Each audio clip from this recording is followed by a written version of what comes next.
مولوی عبدالحمید امروز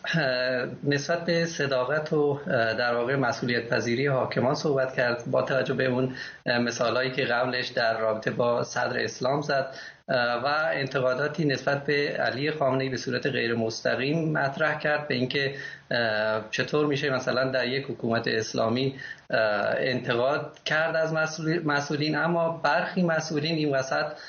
نمیشه ازشون راجع بهشون صحبت کرد، نمیشه راجع بهشون انتقاد کرد و این وضعیتی که ما الان در شاهدش هستیم در طول این 2 ماهی که گذشته نتیجه این نارضایتی و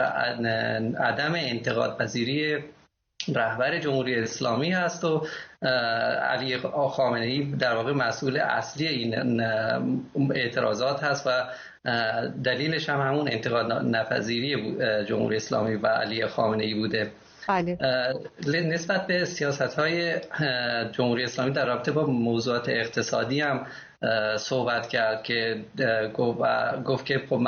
اکثر مردم الان مشکلات اقتصادی و به هر حال معضلات زیادی رو باهاشون مواجه هستن و اعتراضی که الان داریم باید صداشون شنیده بشه و جوابشون نباید گلوله و بازداشت و زندانی کردن باشه. آقای رئیسی خیلی کوتاه می‌فرمایید در بیانیه‌های اخیر علمای اهل سنت بارها تکرار شده که باید همه پرسی برگزار بشه. هدفشون از طرح این موضوع چیه؟ رفراندومی که روحانیون اهل سنت دارن مطرح میکنن به نظر من در واقع مطابق با همون قوانین بین المللی و حقوق بشری است که مسالمت آمیزترین راه برکناری یک حکومت هست. به هر حال فهمیدن نظر مردم هست که میشه با کمترین هزینه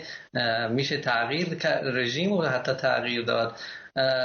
در طول این 14 روحانیون اهل سنت خودشون در واقع در بطن این تبعیضات بودن در جمهوری اسلامی،